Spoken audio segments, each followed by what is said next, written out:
The Locked On Podcast Network presents the NFL Big 3 in 30. The 3 biggest stories in the NFL from our local experts at the Locked On Podcast Network. We bring you the real story, why it matters, what's next, who wins the big game, and more, all in 30 minutes.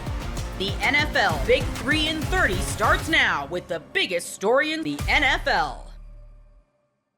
You are Locked On Bengals, your daily Cincinnati Bengals podcast.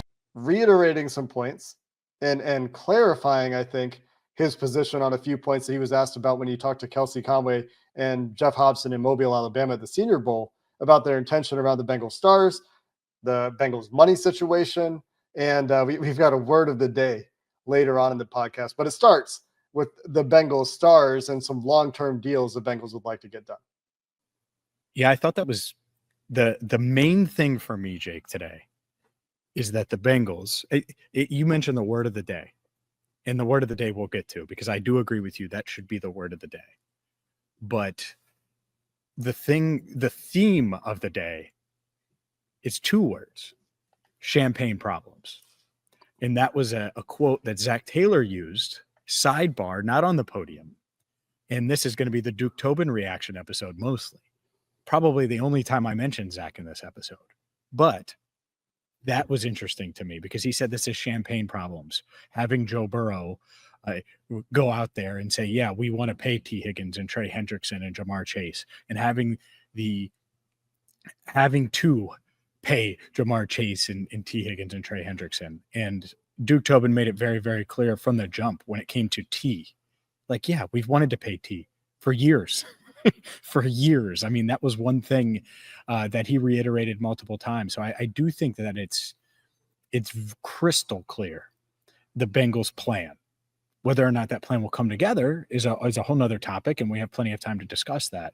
But as far as what they want to do and what their plan is as of now, Tuesday, February 25th, Duke Tobin made it clear.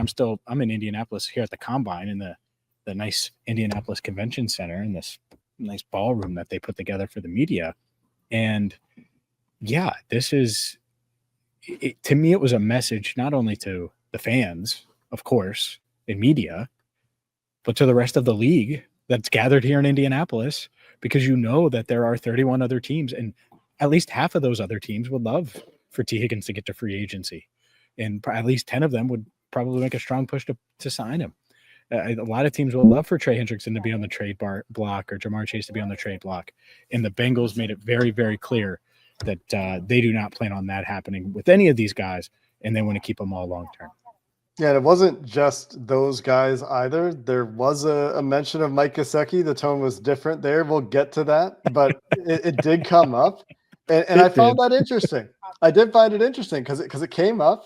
And Duke had positive things to say about Mike Gesicki, and I do think the tone was different there. I also think the tone was actually a little bit different on Trey for a subtle reason that we'll talk about, but not significantly different. It's just that he is under contract, and so that does make his situation slightly different. He's under contract. It was his second contract, plus they had the year extension there, so a different situation than T. Higgins and Jamar Chase. Another thing about this that I found quite interesting, a couple of points that I wanted to bring up related to what you were talking about. One, I think that a lot of things Duke said in terms of who he was speaking to, you said, he's speaking to the fans, he's speaking to other NFL teams, because we saw reports this week that were the rest of the NFL is skeptical of the Bengals getting this stuff done, right? So yeah, it's talking to the rest of the league. I think for sure when you hear it from the horse's mouth and then Zach's mouth, I guess 2 horses here, then that's a message to the whole league, right? That is the intention. That is the plan. Now, like you said, whether or not it gets done, there's a negotiation to be had. The other thing that was curious to me is, Duke says, oh, we always wanted to keep T around long-term. And I understand that people probably hear that and think, you tagged him and didn't negotiate with him last year. What are you talking about? You always wanted to do it. You didn't even try last year. And that's where it's relatively subtle. He was asked what changed, and he didn't want to draw a ton of attention to it, but he mentioned that the representation changed for T. Higgins. And that came up, reaffirms everything that we've thought and what we've been talking about really since December when Joe Burrow first brought this up and the agent change stuff was in the news, something has changed there. And now there's this agenda, this clear agenda, this plan has changed. Whatever they did last year, they realized didn't work. And it spurred, and you heard this with the way Duke was talking about their annoyance with the way the season went. It spurred this plan that we've been talking about now for, it feels like, a couple of months.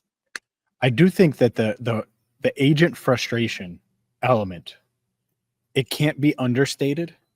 And here's why. Because I asked Duke, I was like, because we did little sidebar conversations after with Zach and Duke, where he met with the local writers. You're not going to see video of this. There's only audio. And it was interesting because I asked that. I was like, what changed with T? And he's like, what do you mean what changed with T? He's like, I've been wanting to pay T for years. For years.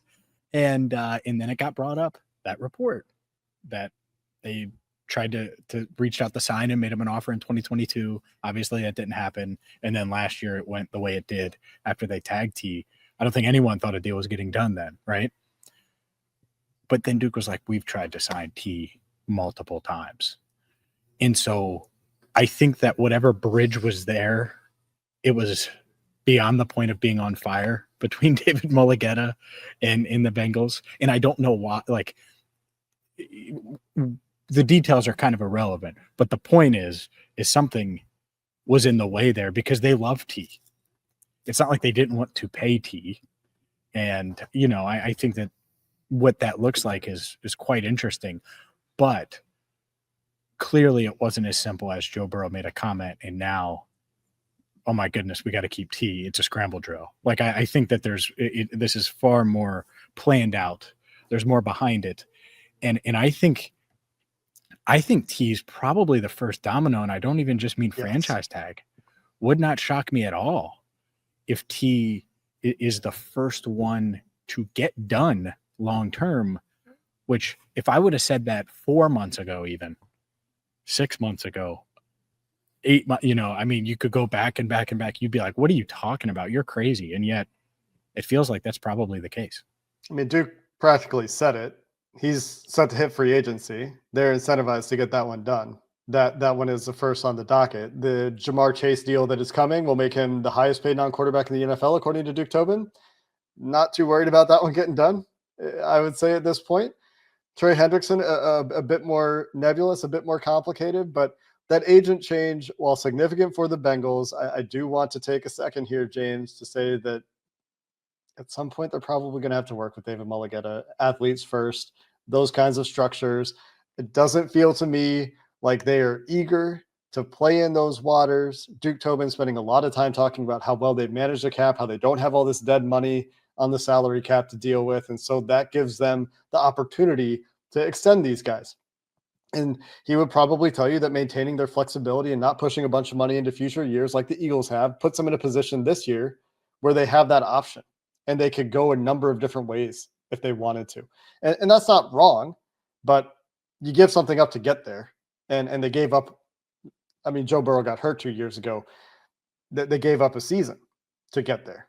And so it's not all sunshine and roses. I think they do have to get to a point where they can work with this kind of agency, this kind of representation.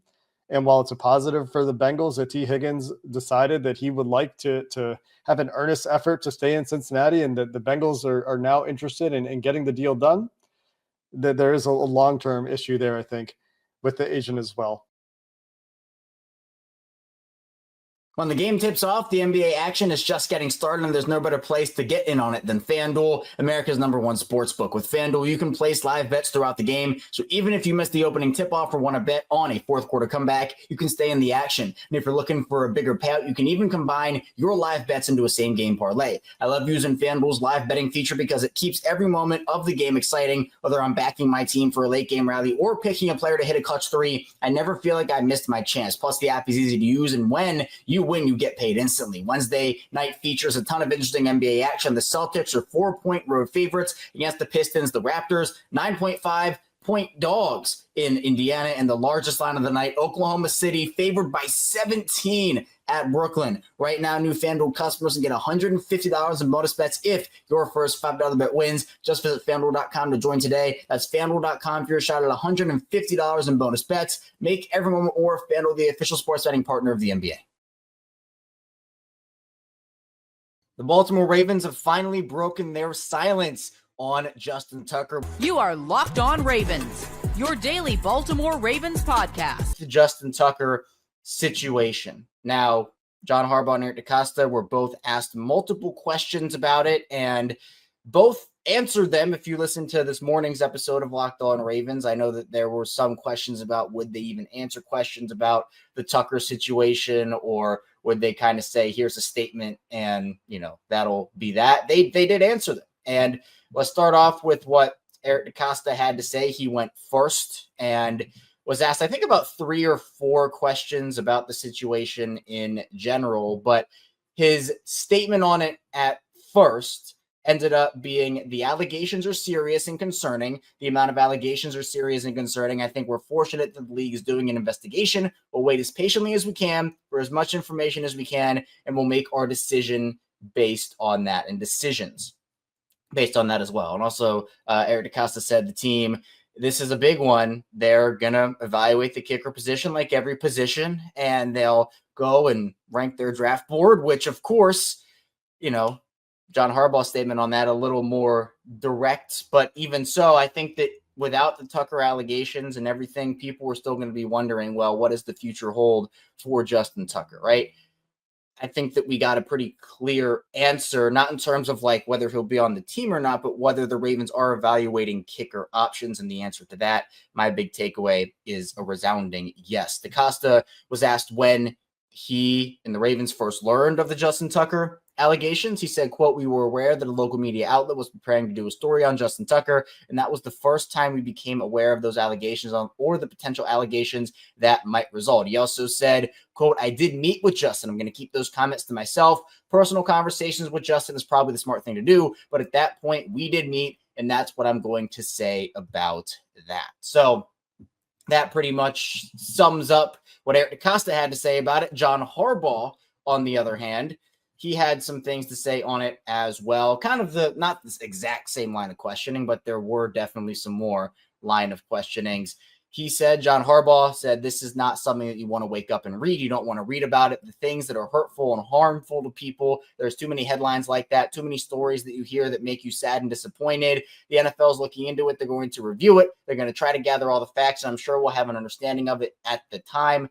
And then once there is an understanding of it, then you'll have a chance to make some decisions and determinations." That's where we're at right now. He was also asked when he learned about the Justin Tucker situation. He said, "I learned after Eric told me. I think right before it came out, maybe the banner had called Eric and told him that there was something coming out. We didn't know anything about what it was going to be, so I knew what it was when I read it. And then a week and a half, 2 weeks after that, I called Justin on a Sunday morning. We had a conversation about it. We talked about it more from a perspective of being together for all these years and kind of what he was going through and what he was dealing with that and how he was handling it with his family. That's really what we talked about." Now, these comments, the NFL is doing an investigation. I'm sure John Harbaugh and Eric DeCosta were choosing their words carefully, and the NFL is going to do their due diligence. And that obviously was a big point of what Harbaugh and DeCosta had to say. But John Harbaugh was then asked about what about the kicker position in general.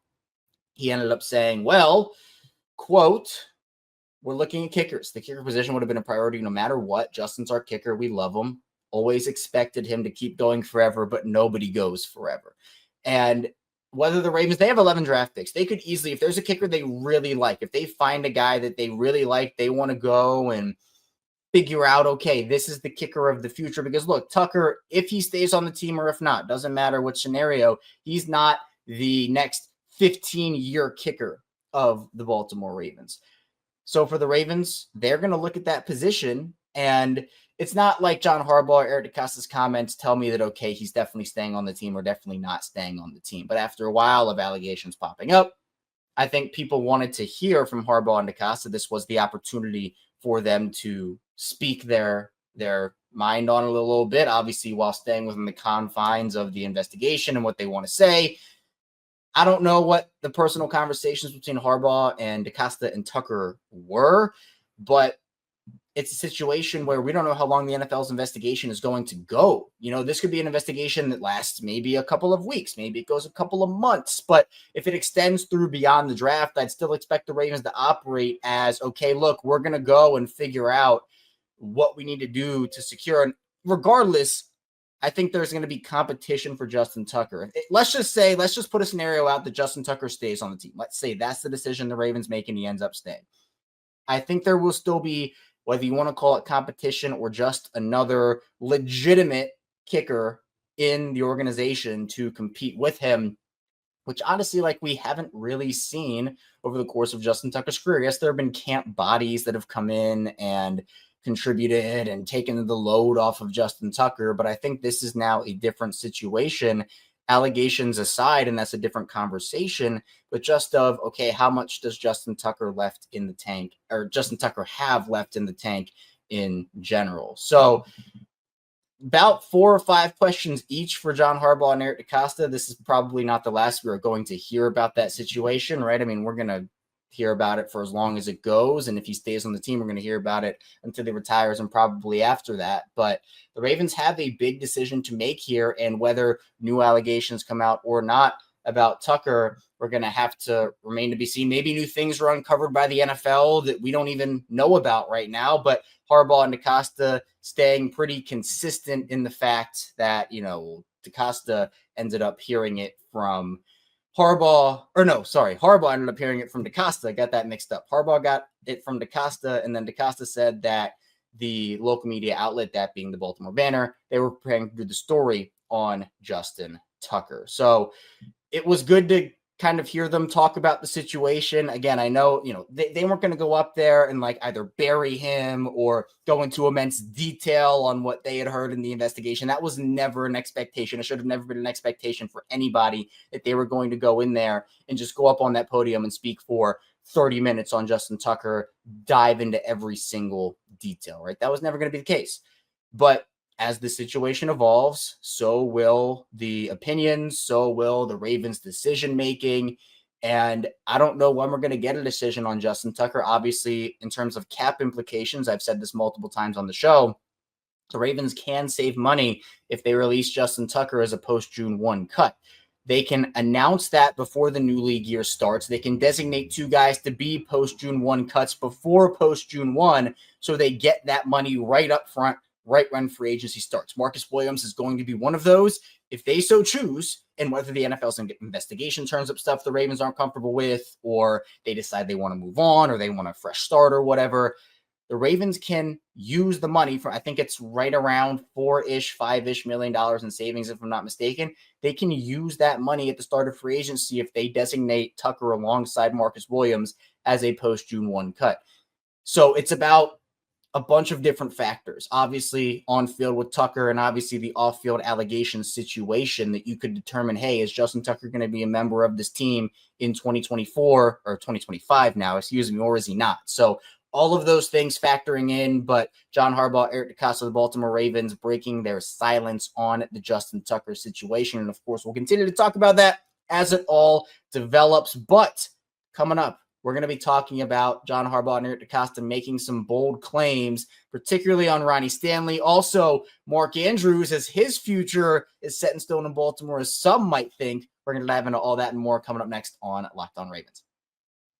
Back here, Locked On Ravens, Kevin Ostreicher still here with you on this Tuesday instant reaction live edition of the show. Love these lives here. Love interacting with the chat. I see Joe is full force in the chat. Appreciate you tuning in, Joe. We got some stuff from Zeke I want to get to as well. Joe saying trade for Jake Bates, Arkansas legend over there doing. Look, that's a great kicker. The Ravens, they're going to have to decide what they want to do with their kicker. I see Lettuce here, trade Justin to the Browns or cut him. Hey, Myles Garrett for Justin Tucker.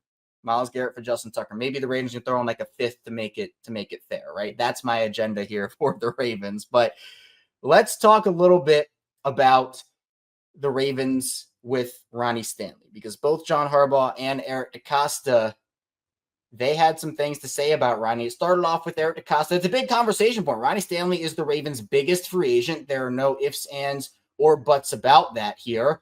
And so On re-signing Ronnie Stanley, Eric DeCosta says you never want to say 100%, but I feel good that we'll have a healthy debate, a good process. We're going to meet with his agent in Indy this week, and I'm optimistic that we'll be able to get a deal done. Now, optimistic is a great word, and I feel like for the Ravens, if there was a free agent to prioritize, it would be Ronnie Stanley.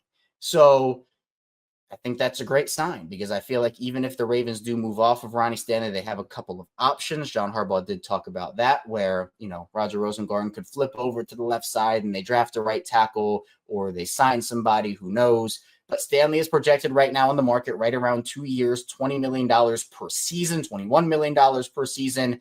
The increase in salary cap helps the Ravens potentially go out there and sign a guy like Ronnie back, where an extra $5 to $10 million is not going to make or break the Ravens offseason. Like they can go out there and sign 5 different big free agents now, but maybe the Ravens were only comfortable offering Ronnie a certain amount, but with that cap increase, they can up their offer a little bit. Ronnie's obviously been a lifelong Raven, has been one of the most consistent offensive linemen in this team's history, despite the injury history that he's had.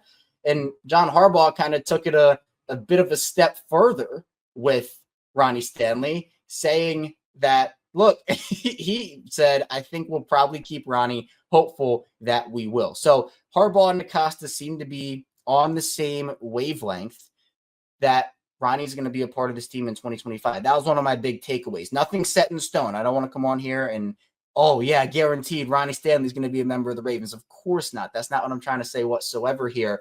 But both Harbaugh and DeCosta seemed pretty optimistic. DeCosta using the word optimistic, and John Harbaugh even going a step further than that to say that Ronnie will be a part of the team in 2025. Plus, I think something we have to remember, and this may be one of the more underrated facts here, the Ravens offensive line is a pretty young group if you take out Ronnie Stanley. Stanley has become kind of the veteran leader in that room. If Patrick McCary does leave, it's Tyler Linderbaum, Roger Rosengarten is your 2 mainstay guys, but then even if you want to throw in guys from the roster to start next season, like a Daniel Falele or an Andrew Voorhees, I mean, that's still a really young group. So I think it's important for Baltimore to have a veteran leader. The craziest timeline, in my opinion, on the offensive line would be Kevin Zeitler coming back to the Ravens on a deal, and he ends up shifting in for Falele, and then they bring back Ronnie Stanley, and we're like right back to where we were almost in 2023, which would be unbelievable. But look, I think that Ronnie Stanley, it is a good move if the Ravens do that. And I see Zeke saying main priority for the Ravens needs to be keeping Stanley and rebuilding the offensive line. This was always going to be a multi-year offensive line rebuild, starting off last season where they knew they needed to get younger, more athletic on the line. That's why I don't think Kevin Zeitler is realistic, honestly. The Ravens have a plan for what they want to do. But if a team like the Commanders comes in, who have a bunch of cap space, and they want to offer Ronnie a 2-year deal worth $50 million total, $25 per year, the Ravens probably wouldn't be comfortable matching that, but maybe Stanley does take some level of a hometown discount to be able to go in and say, hey, I want to finish my career in Baltimore. I don't know how many years Ronnie Stanley has left. I'd be comfortable offering Ronnie a 2-year deal, maybe 3 at the max if I'm Baltimore. If a team comes in, offers 4, I don't think Baltimore goes that high. When the game tips off, the NBA action is just getting started, and there's no better place to get in on it than FanDuel, America's #1 sportsbook. With FanDuel, you can place live bets throughout the game, so even if you miss the opening tip-off or want to bet on a fourth-quarter comeback, you can stay in the action. And if you're looking for a bigger payout, you can even combine your live bets into a same-game parlay. I love using FanDuel's live betting feature because it keeps every moment of the game exciting, whether I'm backing my team for a late-game rally or picking a player to hit a clutch 3. I never feel like I missed my chance. Plus, the app is easy to use, and when you win, you get paid instantly. Wednesday night features a ton of interesting NBA action. The Celtics are 4-point road favorites against the Pistons. The Raptors, 9.5-point dogs in Indiana, and the largest line of the night, Oklahoma City favored by 17 at Brooklyn. Right now, new FanDuel customers can get $150 in bonus bets if your first $5 bet wins. Just visit FanDuel.com to join today. That's FanDuel.com for your shot at $150 in bonus bets. Make every moment more. FanDuel, the official sports betting partner of the NBA. Khalil Shakir signs a contract extension. You are Locked On Bills, your daily Buffalo Bills podcast. Khalil Shakir locked up, 4-year contract extension worth up to $60.2 million, $32 million guaranteed. Khalil Shakir staying in Buffalo. He signed through the 2029 season. Let's break it down. So Shakir was a 2022 fifth-round pick, just turned 25 years old. And he was entering the last year of his rookie contract. And that was a 4-year, $4 million deal. And his salary in 2025 was $3.3 million due to the proven performance escalator, which exists for non-first-round picks for the 4th year of the rookie contract. It gives them a bump if they meet certain playing time thresholds, or even there's some Pro Bowl incentives as well. So Shakir gets a nice extension, and he had a good season for the Buffalo Bills, really the number one receiver for the team.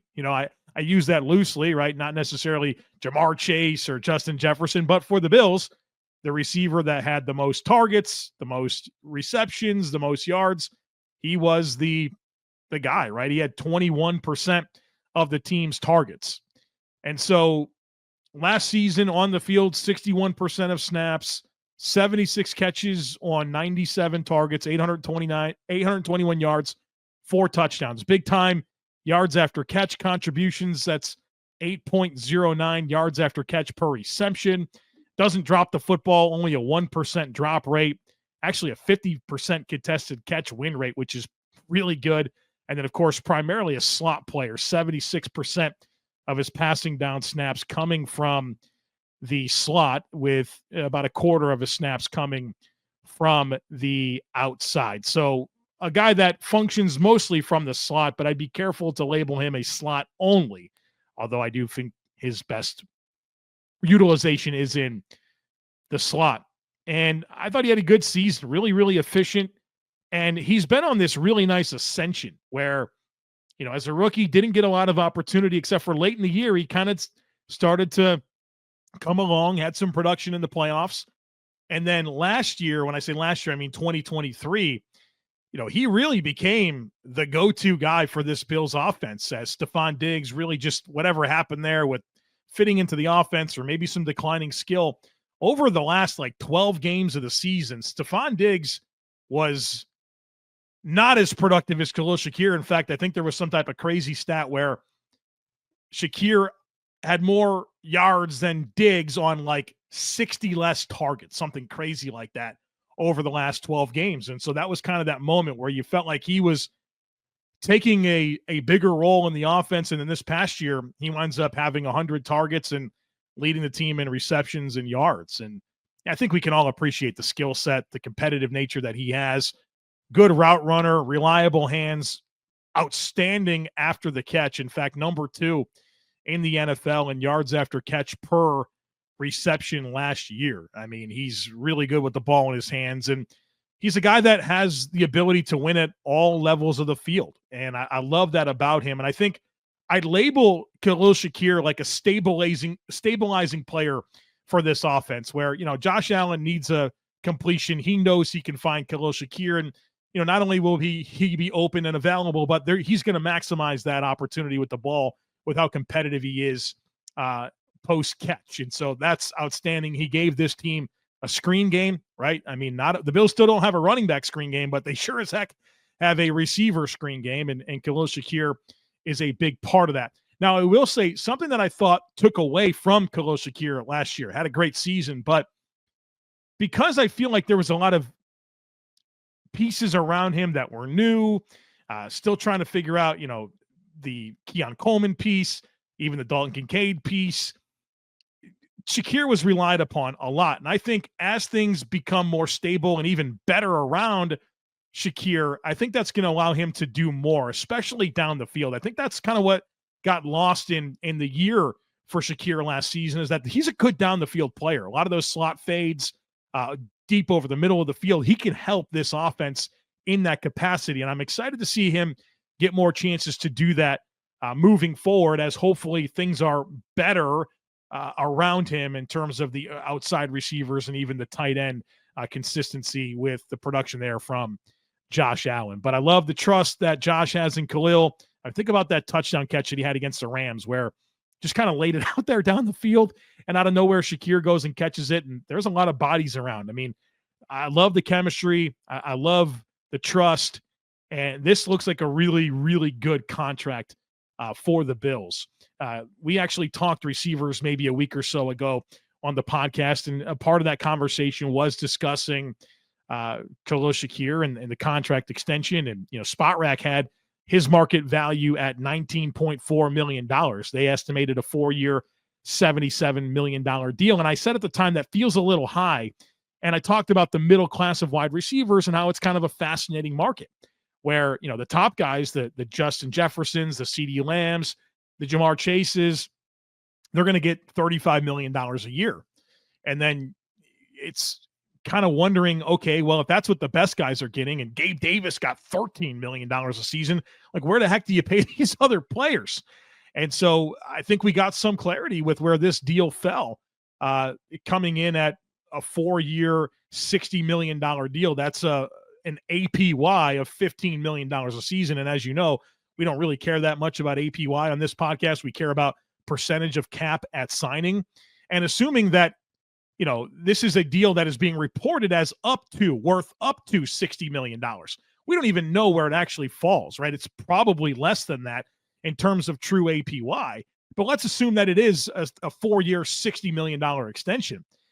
That's going to put him at a percentage of cap at signing of 5.47%.